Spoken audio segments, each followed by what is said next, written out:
Bienvenidos a Timore, un podcast de última hora en el que buscamos explicar un tema, profundizar sobre un hecho o una historia que nos permita entender el Paraguay que vivimos hoy.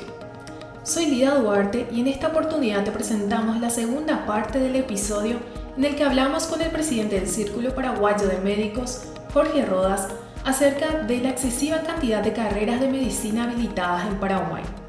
Las simulaciones de prácticas clínicas, el repentino revés del Consejo Nacional de Educación Superior, CONES, que decidió suspender la aprobación de nuevas facultades en medio de este debate, así como las críticas que surgieron por la designación del nuevo superintendente de salud, son algunos puntos que abordamos en esta edición. Solo el Círculo Paraguayo de Médicos, ¿cuántos profesionales tiene asociados, doctor? Activos tenemos más de 3.000 en este momento y cerca de 6.000 porque están los meritorios socios ya en situación de, vamos a decir, de edad y cumplieron con todos los requisitos y pasan a ser nuestros asesores en este momento. Con los estudios que realizó el Círculo y los números que usted planteó hace un rato, ¿cuántas facultades de medicina realmente debería tener Paraguay con relación a la capacidad que tiene de responder a todo el sistema?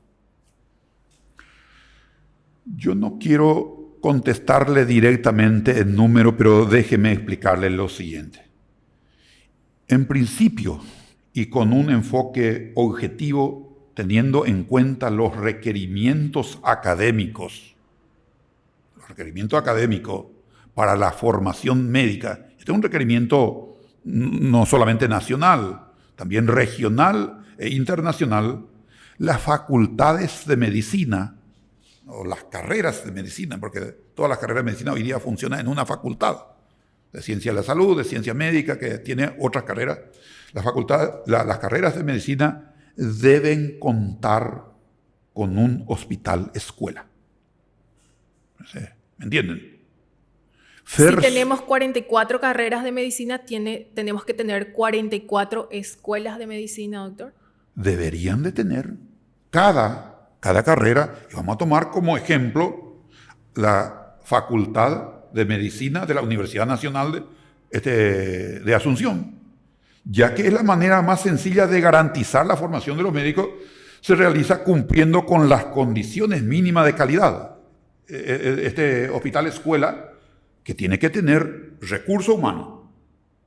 Recurso humano no es el mejor especialista, el mejor docente. Ojalá que sea mejor especialista y mejor docente. Pero muchos de los colegas, muchos de los médicos no se dedican a lo académico.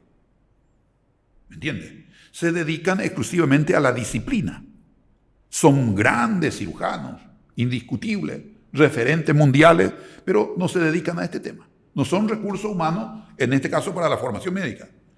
La utilización de los establecimientos de salud del Ministerio de Salud Pública y Bienestar, deberían de ser, me preguntaste y te sigo contestando, empleados para complementar la formación de las áreas o para capacidades específicas.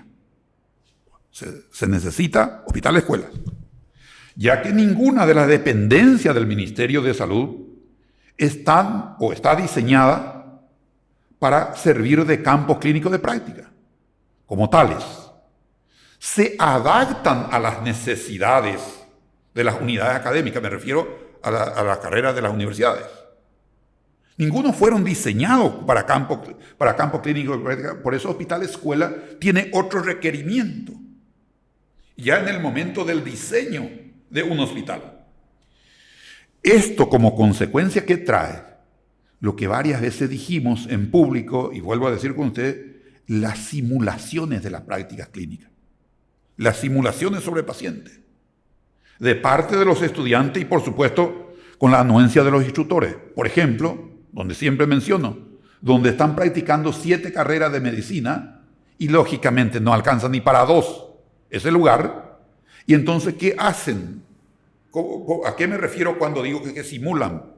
Que se van los estudiantes y se reúnen seguramente en el pasillo o en alguna oficina y trata con su instructor como una práctica clínica clínica viene de cama, con una práctica clínica, y se le llenan sus planillas de asistencia de práctica clínica, lógicamente todo rubricado con la firma del docente, y entonces, ¿en qué terminan? Terminan en una simulación, que es muy grave en nuestra disciplina. Y en el país, ¿cuántos hospitales, escuelas tenemos propiamente como deberían ser, como usted mencionó? El único, el hospital de clínica dependiente de la Facultad de Ciencia Médica de la Universidad Nacional de Asunción. Only one. Hospital escuela estamos hablando. Que fue pensado, que fue diseñado para un hospital escuela. Por ejemplo, grandioso y enorme es el Hospital Nacional de Itagua. De hecho, sea de paso, creo que está por las 8 carreras también. Es decir, sus 400 camas no está hecho para esa cantidad de carreras de medicina. Sobrepasa todo. Entonces, ¿qué ocurre? Precioso hospital, al menos en su principio. Me tocó estar allí. Precioso hospital. Pero no fue diseñado para un hospital escuela, para formar médicos. Se adapta, por eso hablo yo de adaptación. Nuevamente volviendo a este cruce con el presidente del CONE, Federico Mora, justamente cuando el Círculo pidió su renuncia y cuestionó su gestión, Federico Mora lo que hizo fue compartir una publicación en redes sociales sobre un sumario que le habían hecho a usted en la Facultad de Medicina, como cuestionando su honorabilidad y como su autoridad moral como para cuestionar y participar en este amplio debate sobre la habilitación masiva de las carreras de medicina, que justamente estaba a cargo del CONE, su habilitación, ¿verdad? ¿Podría hablarnos un poco de ese sumario y cómo terminó, doctor? Con mucho gusto. Yo respondí públicamente por el mismo medio sobre este tema. Él tuiteó en su cuenta personal y yo tuiteé en mi cuenta personal, en primer lugar. La información que él pasó era cercenada, pues publica una etapa del proceso. Y él debe conocer perfectamente como abogado las etapas de un sumario administrativo. En mi tuit personal demostré que nunca fui destituido de la Facultad de Medicina y mucho menos de la Universidad Nacional de Asunción. Demostré, con evidencia. Evidenciado eso en la resolución de la máxima autoridad de la institución. Para que los que no están mucho en el tema, ¿cuál es la máxima autoridad en este caso en la Universidad Nacional de Asunción? El rector es el que nombra para los cargos docentes, para los cargos administrativos, es el responsable.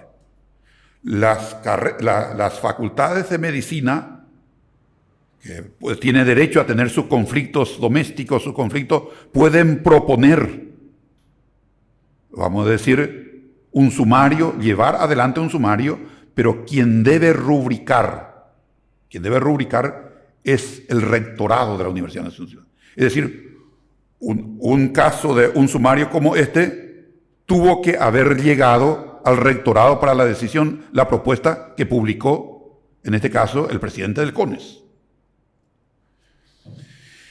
Y es más, como prueba del mismo, yo no quiero entrar en el desarrollo del sumario porque tengo derecho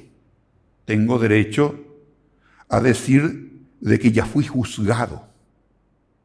Y está prohibido, en este caso, para el víctima ser revictimizado por las instancias legales correspondientes, para no entrar a discutir nuevamente el sumario, a ver si quién tiene razón, quién no tiene razón. Pero ya hay un resultado. Y como evidencia del mismo, me pidió la misma gente que había propuesto, que lógicamente fue devuelto a la Facultad de Medicina por la instancia de resolución, Y posteriormente yo demostré en mi publicación cómo terminó. Yo renuncié al cargo voluntariamente porque ya se volvía un mal clima para ese cargo, pero yo continué, porque yo era docente escalafonado en mis otras funciones, y tiempo después, eso ya le comento como agregado, el mismo decano de la Facultad de Medicina me llamó en forma personal y me dijo: nos hemos equivocado contigo, profesor Rodas. Queremos reivindicarte y reivindicarnos. Y te ofrezco que nos ayude en el emprendimiento más importante que tiene nuestra Facultad de Medicina en este momento, es la creación e implementación de la única carrera de medicina dependiente de la Facultad de Medicina en Santa Rosa de la Guaraj. Es decir, se creó y se tenía que implementar. Y me pidió que yo dirigiera. Tal es así, por eso yo publico que posteriormente me designan en un cargo directivo como director de la primera filial de la carrera de medicina en Santa Rosa de la Guaraj. Conclusión. Este es un evidente caso de la falacia ad hominem. Falacia ad hominem. Es decir, al no tener argumento el señor presidente del CONE sobre el tema, ataca a la persona. Y días después nomás, doctor, se reúne el CONES y analiza una resolución por la cual se suspende justamente la habilitación, nuevas habilitaciones de carreras de medicina, como ya había advertido y solicitado el Círculo Paraguayo de Médicos. También avisa o informa de una revisión de las carreras ya habilitadas y conforma un equipo técnico multidisciplinario. Esta resolución fue aprobada en general, aunque falta todavía estudiarlo cada artículo. Pero sucedió en medio de este debate. Y al respecto, ¿qué opina el Círculo? ¿Esta resolución es una solución? ¿Es lo que buscaba el Círculo Paraguayo de Médicos o no satisface aún los reclamos que tiene el sector? Yo quiero darte mi visión y hacerte un comentario al respecto. La suspensión de nuevas carreras de medicina fue producto de las manifestaciones al respecto realizada de manera masiva por el gremio médico. Quiero ser muy claro. No es una toma de decisión de Federico Mora, porque en la práctica él tenía, según lo que cuentan y numeran, habilitar en tiempo récord 14 carreras de medicina. ¿14 más? No, 14 en total. Tenía como primera acción 2 rehabilitados, carreras clausuradas por corrupción, rehabilitadas 2. En 2 meses, 4 nuevas carreras de medicina. Y según lo que conocen, eso no tengo yo evidencia, están 8 que tenían que ser aprobados estos días. Por eso me apuro en señalar de que la suspensión fue producto de las manifestaciones, por utilizar un término, del gremio médico, el Círculo Paraguayo de Médicos, Academia de Medicina del Paraguay, las sociedades científicas, el Colegio Médico Quirúrgico, se manifestaron. Y es más, íbamos a continuar, porque uno de los gremios ya lo había dicho, de que esa solicitud, si no se correspondía, íbamos a pasar a otro escenario. No sé qué exactamente se refiere. En cuanto al equipo técnico multidisciplinario, el Círculo Paraguayo de Médicos viene solicitando esta conformación hace mucho tiempo al CONES, a la administración anterior también, para asegurar un análisis integral, en primer lugar, de todas las dimensiones relacionadas a la habilitación de nuevas carreras de medicina. Hay 4 dimensiones que se analiza para la habilitación de nuevas carreras de medicina.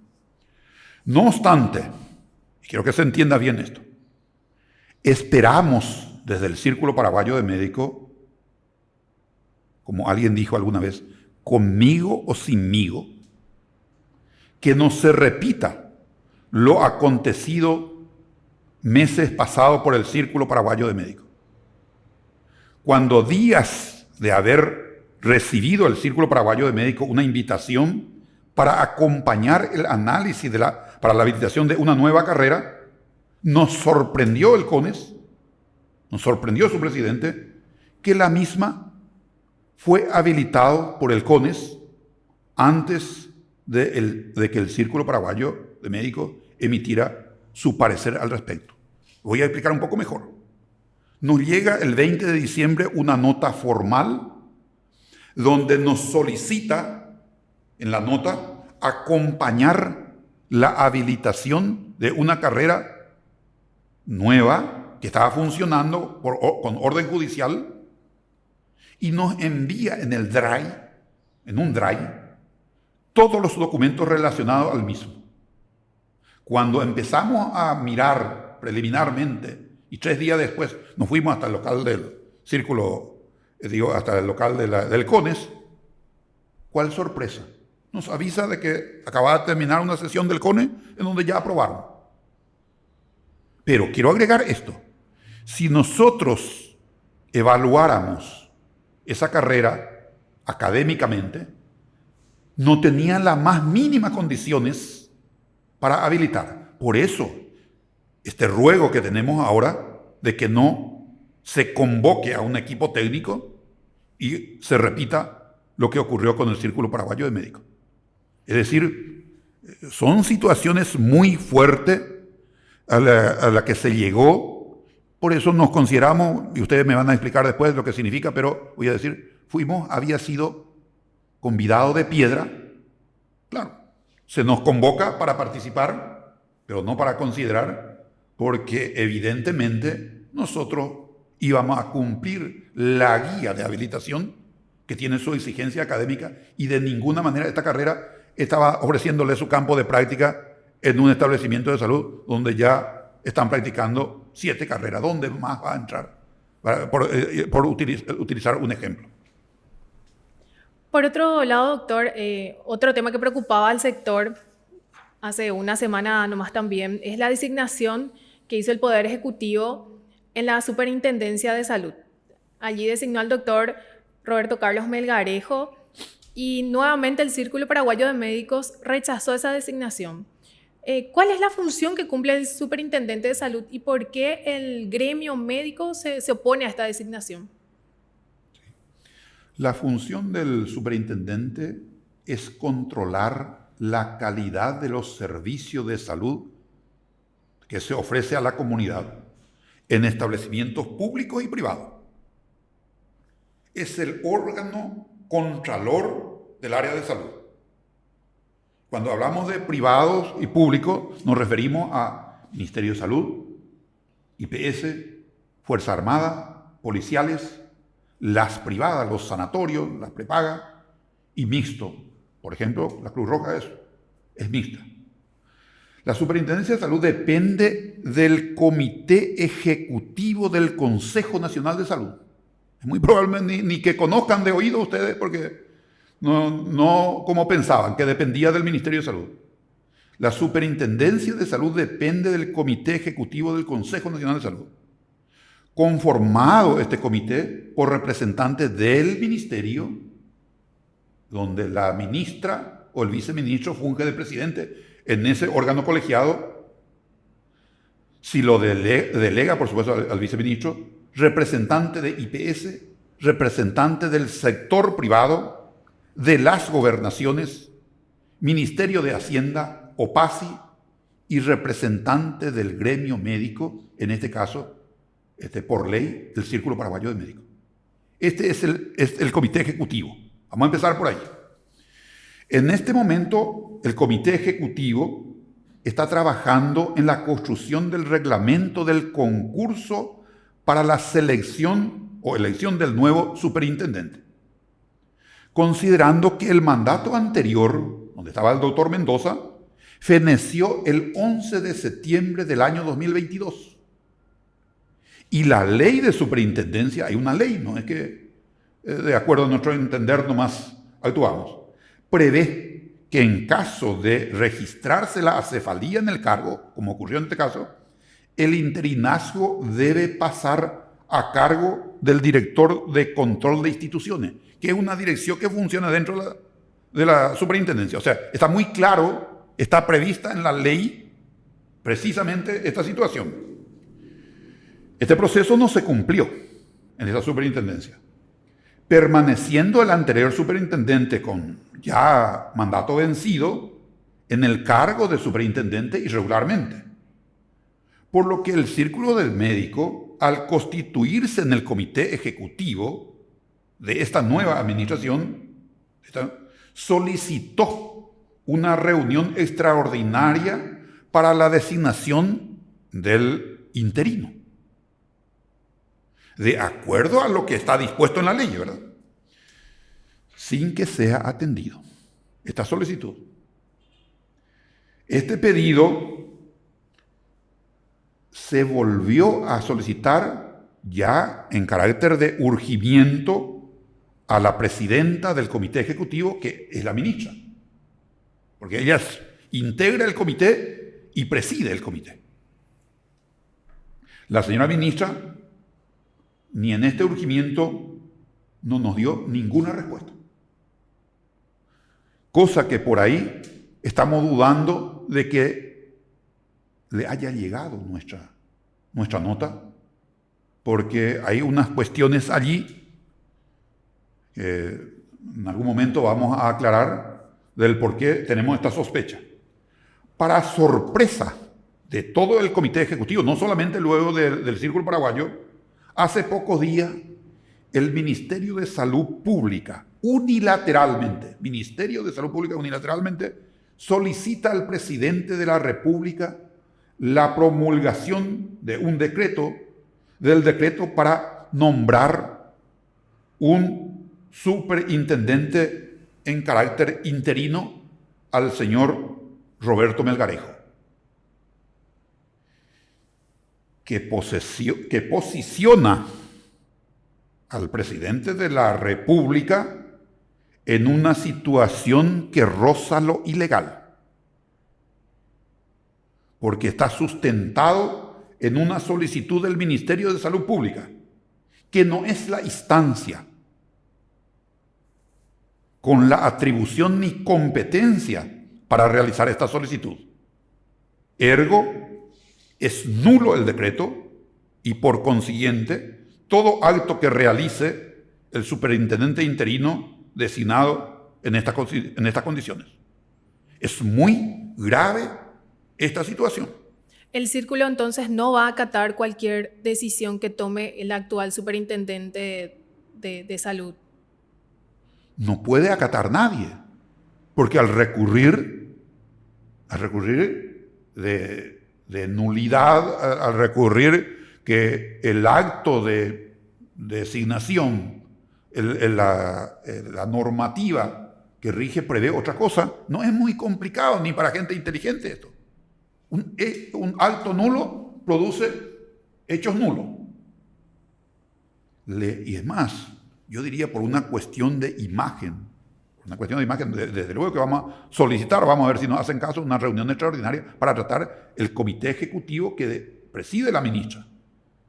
Deja en una situación al señor presidente de la República de que está promulgando decretos ilegales. Es grave esto. Alguien tiene que explicar esta situación, no al Círculo. El Círculo ya hace lo que tiene que hacer denunciando públicamente esta situación. Y ojalá que a través de su medio también se haga saber esta posición del Círculo. Creo que ya lo hizo. Porque esto es de interés general, no solamente ya de nuestra institución. Por último, doctor, y tal es un tema más complejo. ¿Cómo ve actualmente el sistema de salud pública? Es decir, ¿qué problemas ve y cuáles serían las posibles soluciones? El que abarca mucho, poco aprieta. Es posible que no nos alcance el día si es que vamos a encarar todos los temas. Pero sí, algunos aspectos que me parecen relevantes y por donde se debe empezar le voy a decir. Considero, me preguntás como presidente del círculo, yo siempre eso aclaro, es mi posición, ni tan siquiera es de la comisión directiva. Considero que el principal problema radica en la gobernanza. El principal problema radica en la gobernanza, es decir, en el Ministerio de Salud. Órgano rector de salud en el país. ¿Dónde está el problema? Vamos a empezar un primer problema. Nada más y nada menos que uno de los viceministros, es decir, el ministro, los dos viceministros, no tiene las competencias mínimas para ocupar el cargo. Para empezar. ¿Por qué digo esto? Porque ni en lo disciplinar, si no cuenta siquiera con especialización médica. Es decir, asume el cargo de viceministro y, por supuesto, a su cargo están, por ejemplo, nombrar director regional. Director regional. Yo conozco varios directores regionales que no tienen especialización médica. ¿Qué puede uno que no conoce la dinámica de trabajo en los establecimientos de salud, al no tener especialización médica, tiene una visión general? Es decir, primer problema, integra nada menos que de los tres un colega que tendrá su mérito y si es político debería de ocupar un cargo político. Por favor, no le traigan en este tan castigado ámbito de salud una persona que no tiene la competencia mínima. Primer problema. Otro problema, siempre dentro de la gobernanza, dentro del Ministerio de Salud, la ministra cuenta con asesores técnicos de lo que yo conozco, porque estoy hablando en carácter de presidente, que de técnico tiene poco. Pero que, por ejemplo, uno de sus,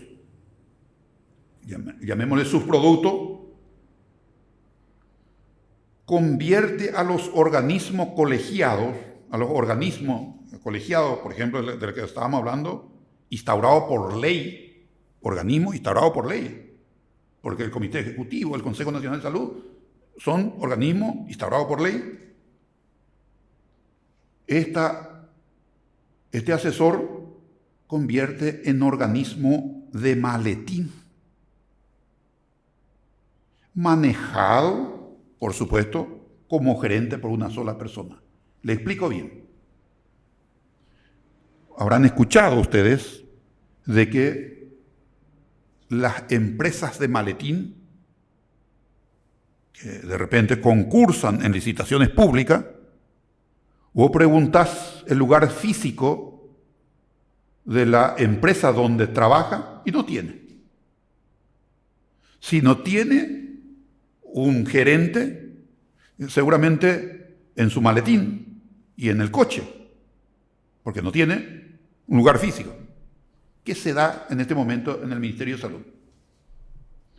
El Consejo Nacional de Salud, que preside la señora ministra, anteriormente por supuesto, ella es joven en esta tarea, el Comité Ejecutivo, que preside la señora ministra, puede delegar en el viceministro, parte del Consejo Nacional de Salud, el Comité Ejecutivo, Fonares, ahí sí que ya hay plata, más de 20 millones de dólares, está manejado por una persona. Vaya a preguntar, y le hago el desafío, vaya a preguntar en este momento dónde funciona el comité ejecutivo del Consejo Nacional de Salud, que dice que en la instancia de donde depende la superintendencia, nos dijo el presidente del Círculo Paraguayo de Médicos, y le va a enviar junto a una persona polifuncional, porque asesora técnica del gabinete, asesora técnica del comité ejecutivo, asesora técnica del Consejo Nacional de Salud, asesora técnica del FONARES, y creo que también es enlace del ministerio con el Parlamento. Lo cierto y lo concreto es que son organismos de maletín.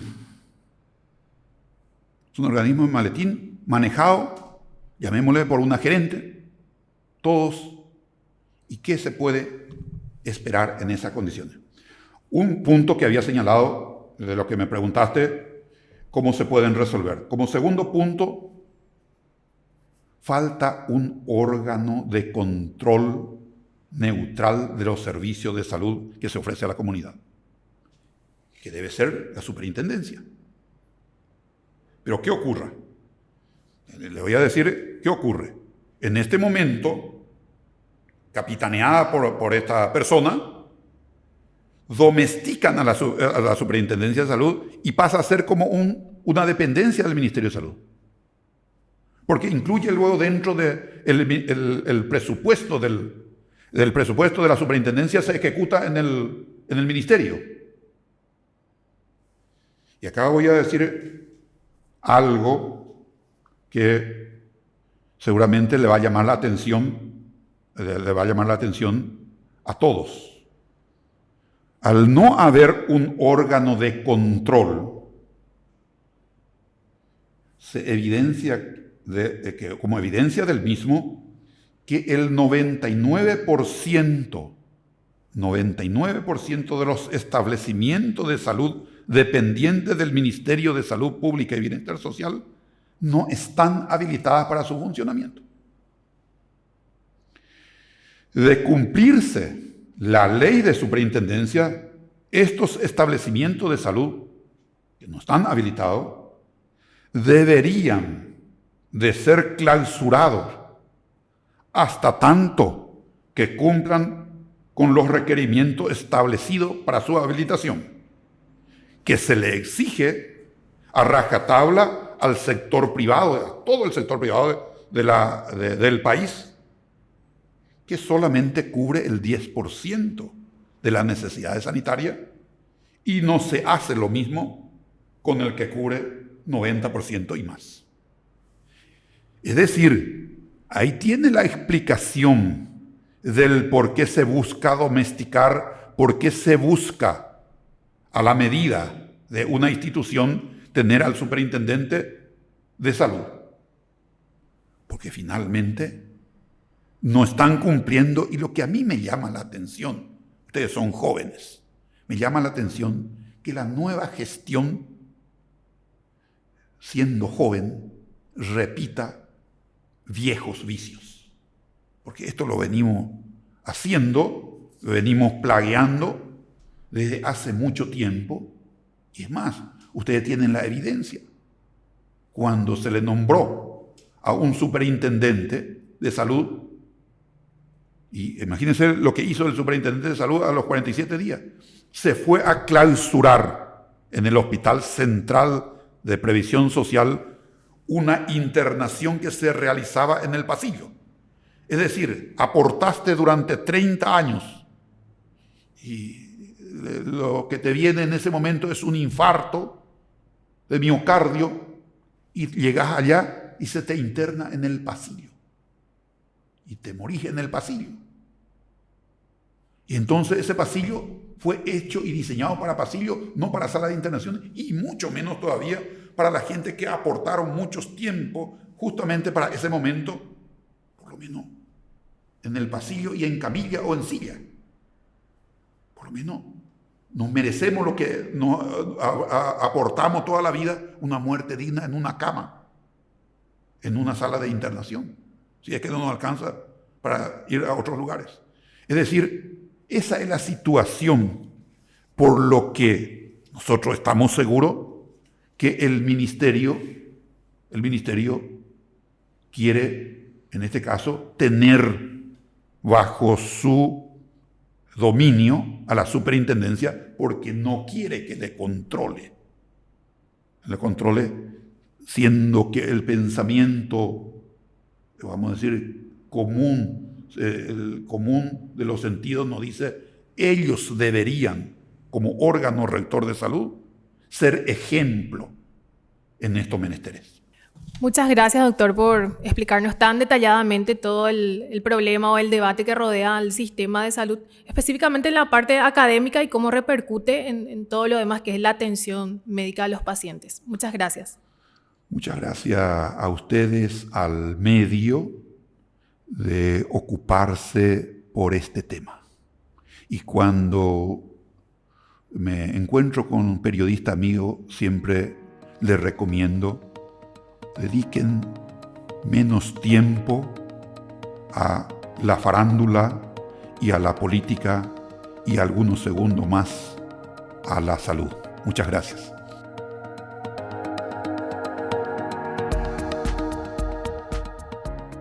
Con esta segunda parte cerramos el episodio de hoy, miércoles 4 de abril de 2024, sobre la habilitación masiva de carreras de medicina y su impacto en la atención a pacientes. Este podcast fue producido y conducido por Lida Duarte. La edición de sonido estuvo a cargo de Renata Carvalho. En la coordinación editorial estuvieron Hilda Rodríguez y Fernando Boxe. Nos pueden encontrar en todas las redes sociales de Última Hora, en nuestro sitio web www.ultimahora.com, así como en Spotify o en su plataforma de podcast de preferencia.